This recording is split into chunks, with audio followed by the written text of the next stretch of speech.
Assalamualaikum warahmatullahi wabarakatuh. Perkenalkan, kami dari kelompok 11 yang beranggotakan yang pertama Iwan Mujahid, NIM 205221009.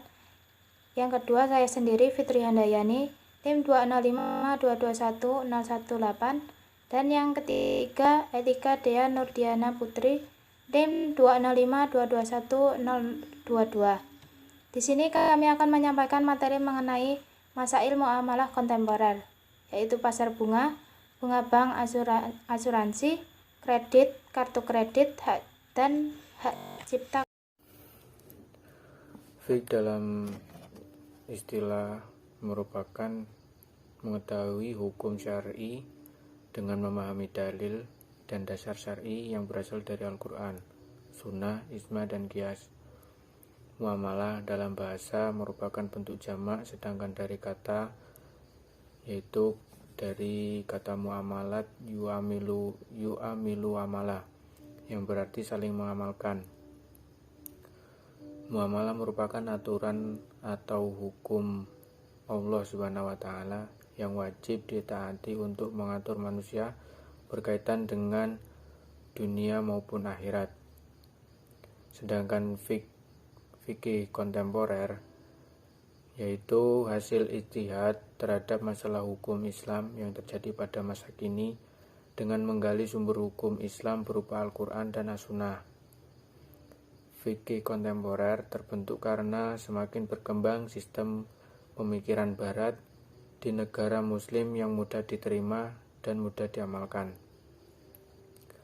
Ruang lingkup dari fikih muamalah mencakup masalah fikih yang berhubungan dengan situasi kontemporer modern yang mencakup kajian Al-Quran dan Hadis. Yang pertama dari pembahasan kami yaitu ada pasar bursa atau pasar modal. Pasar modal merupakan pasar yang dikelola secara terorganisir dengan aktivitas perdagangan surat berharga seperti saham, obligasi, warrant, right dengan menggunakan jasa perantara yaitu komisioner dan underwriter. Menurut Sunaria, pasar modal secara umum adalah sistem keuangan yang terorganisasi, termasuk di dalamnya adalah bank komersial dan lembaga perantara di bidang keuangan, serta seluruh surat berharga yang beredar. Kegiatan pasar modal adalah kegiatan investasi yang baik langsung maupun tidak langsung, agar investor mendapat keuntungan. Pasar modal ini digunakan dalam beberapa istilah lain seperti bursa, exchange, market, sedangkan modal dikenal dengan efek, sekuritas, stok. Di Indonesia lebih dikenal dengan bursa efek. Macam-macam dari pasar modal dalam menjalankan fungsinya. Yang pertama ada pasar perdana atau primary market. Yang kedua adalah pasar sekunder atau secondary market. Yang ketiga ada pasar ketiga atau third market. Yang keempat ada fourth market.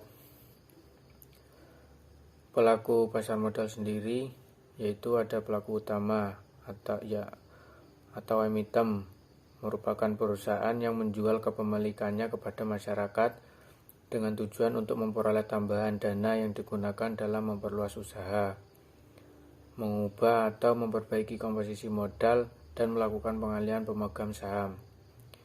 Yang kedua ada pelaku penunjang.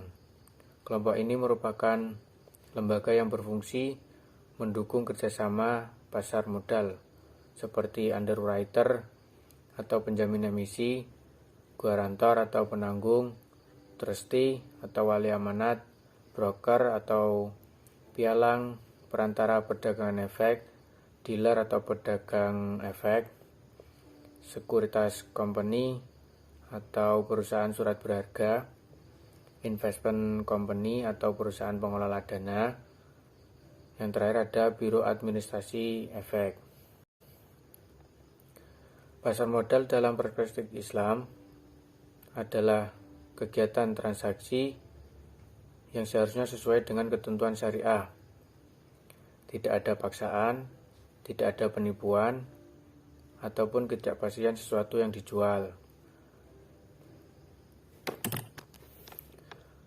Di dalam Al-Quran surah An-Nisa ayat 29, Allah Subhanahu wa Ta'ala mengingatkan, "Hai orang-orang yang beriman, janganlah kamu saling memakan harta sesamamu dengan jalan yang batil, kecuali dengan jalan perniagaan yang berlaku dengan suka sama suka di antara kamu."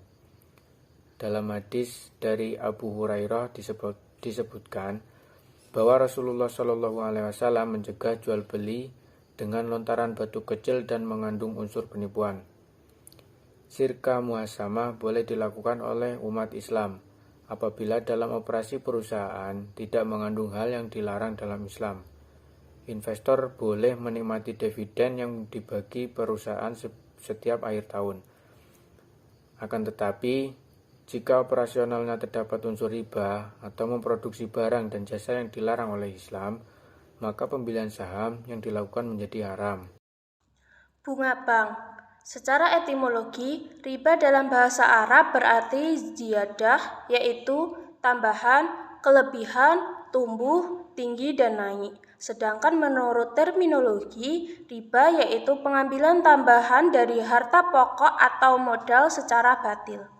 Riba menurut istilah adalah syaro, yang berarti akad perjanjian yang terjadi dalam tukar-menukar barang yang tidak diketahui sama atau tidaknya. Menurut syaro atau tukar-menukar disyaratkan dengan menerima salah satu dari dua barang atau unsur penambahan. Secara umum, riba adalah pengambilan tambahan baik dalam transaksi jual-beli maupun pinjam-meminjam secara batil atau bertentangan dengan prinsip muamalat dalam Islam. Dalam hal ini, Allah Subhanahu wa Ta'ala mengingatkan dalam firman-Nya, "Hai orang-orang yang beriman, janganlah kamu saling memakan harta sesamamu dengan jalan yang batil, kecuali dengan jalan perniagaan berlaku dengan suka sama suka di antara kamu, dan janganlah kamu membunuh dirimu. Sesungguhnya Allah Maha Penyayang kepadamu." Quran Surat An-Nisa ayat 29. Kegiatan perbankan sehari-hari ada dua macam bunga yang diberikan kepada nasabahnya, yaitu yang pertama, bunga simpanan merupakan bunga yang diberikan sebagai balas jasa bagi nasabah yang menyimpan uangnya di bank. Misal, jasa giro, bunga tabungan, dan bunga deposito. Yang kedua, bunga pinjaman merupakan bunga yang diberikan kepada peminjam atau harga yang harus dibayar oleh nasabah kepada bank, misal bunga kredit. Baik bunga simpanan maupun bunga pinjaman masing-masing saling mempengaruhi satu sama lain. Contohnya, bunga simpanan tinggi, maka secara otomatis bunga pinjaman terpengaruh ikut naik, dan begitu pun sebaliknya. Asuransi menurut terminologi adalah kontrak yang tidak ada pada zaman dahulu. Asuransi pertama muncul adalah asuransi laut pada abad ke-14 Masehi di Italia. Asuransi adalah kontrak antara penanggung atau perusahaan asuransi dengan tertanggung untuk memberikan penggantian kepada tertanggung atas resiko kerugian yang tertera dalam kontrak, dan tertanggung berkewajiban membayar premi kepada perusahaan. Asuransi terbagi menjadi dua. Yang pertama, asuransi komersial adalah perjanjian antara dua belah pihak, antara perusahaan asuransi dan pihak tertanggung, yang menyatakan bahwa pihak tertanggung berkewajiban membayar premi kepada pihak asuransi untuk memberi ganti rugi kepada pihak tertanggung bila terjadi kerugian. Yang kedua, asuransi kooperatif atau takaful adalah himpunan sekelompok orang yang menghadapi resiko yang sama. Setiap anggota membayar iuran yang telah ditetapkan.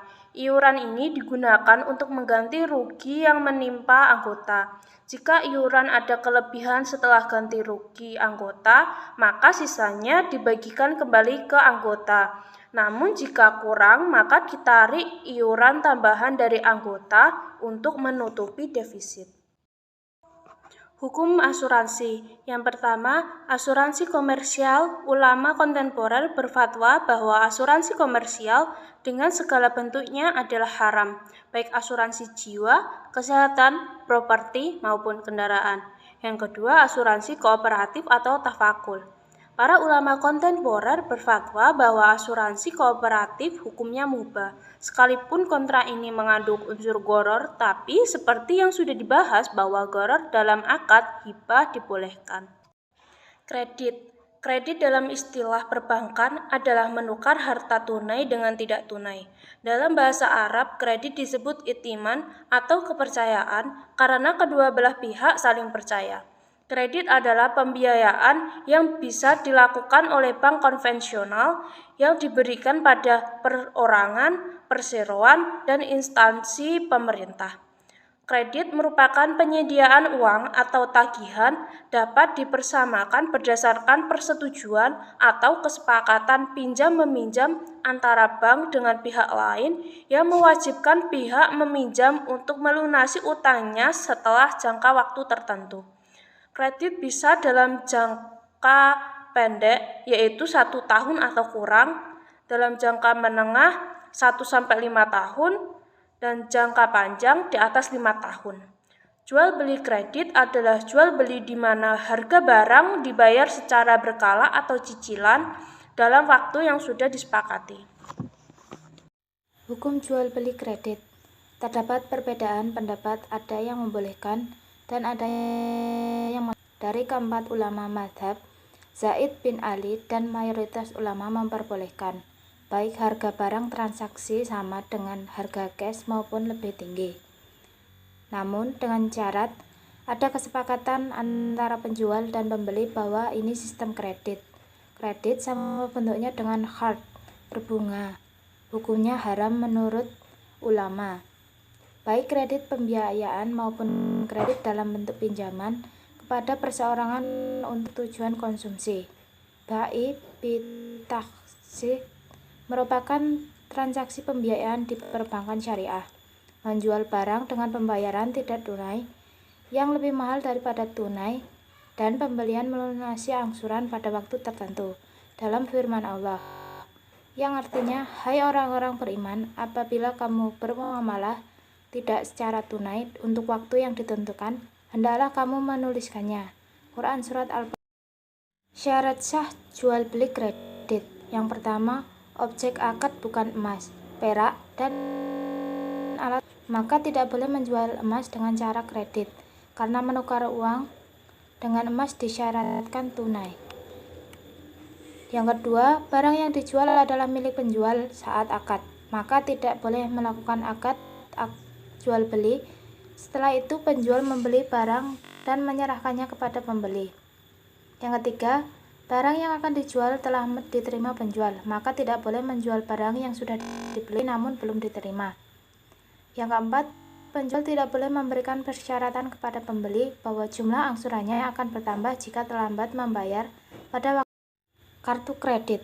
Kartu kredit merupakan kartu yang tidak disyaratkan pemegangnya memiliki rekening pada bank penerbit, namun bank memberikan uang yang dibutuhkan nasabah ketika menggunakan kartu, kemudian bank menagih uang dari nasabah. Pemegang kartu diberikan tenggang waktu untuk pembayaran dan batas maksimal. Fungsi kartu kredit. Yang pertama, penarikan uang tunai dalam jumlah tertentu dari ATM di mana bank penerbit kartu memberikan pinjaman uang tersebut dalam syarat nasabah mengembalikannya pada waktu yang sudah disepakati dan bank memungut biaya dari nasabah sebagai imbalan dari kredit. Yang kedua, pembayaran tagihan barang atau jasa. Pihak bank membayar tagihan belanja nasabah kepada penjual yang mau menerima kartu. Kemudian, bank menagih nasabah untuk melunasi. Bank memungut komisi dari penjual dan tidak memungut biaya apapun dari nasabah atas timbal jasa yang telah Jenis kartu kredit berdasarkan cara pembayaran kredit oleh nasabah menjadi dua. Yang pertama, kartu kredit syariah adalah kartu yang pemegangnya harus melunasi kredit sekaligus dan tanpa bunga setelah waktu yang disepakati antara 30-60 hari. Hukum kartu ini mubah jika memenuhi syarat sebagai berikut. Yang pertama, tidak tercantum dalam akad persyaratan membayar denda keterlambatan pelunasan oleh pemegang kartu pada bank penerbit karena riba. Yang kedua, pemegang kredit tidak boleh menggunakannya untuk penarikan uang tunai bila bank penerbit memungut biaya penarikan berdasarkan rasio dari setiap proses penarikan. Begitu juga bila bank penerbit menarik potongan biaya melebihi biaya pokok administrasi proses penarikan. Hukum menggunakan kartu kredit untuk membayar pembelian barang yang diwajibkan serah terima tunai. Kartu ini untuk membeli emas hukumnya mubah. Yang kedua, kartu kredit konvensional adalah kartu kredit di mana angsuran yang harus dibayar nasabah dalam batas waktu angsuran kredit yang beraneka ragam. Semakin bertambah jangkanya, semakin bertambah nilai kredit yang harus dibayar. Hukum kartu ini adalah haram. Yang selanjutnya adalah hak cipta karya tulis. Perlindungan hak cipta merupakan etika perniagaan. Umumnya, produsen barang meminta perlindungan hak cipta mereka dan melarang orang meniru barang dan merek mereka. Perlindungan hak cipta dibolehkan syariat dan wajib mentaati normanya dan tidak termasuk ikhtiar yang diharapkan karena beberapa hal. Hak cipta merupakan milik pembuatnya. Jika meniru atau mengkopinya dianggap melanggar hak orang lain. Hak cipta tidak termasuk kebutuhan pokok yang membuat orang menderita karena tingginya harga pembeli barang. Hak cipta disyaratkan untuk tidak memperbanyak. Sekian presentasi dari kelompok kami. Apabila banyak kekurangan kami mohon maaf. Wabillahi taufiq wal hidayah. Wassalamualaikum warahmatullahi wabarakatuh.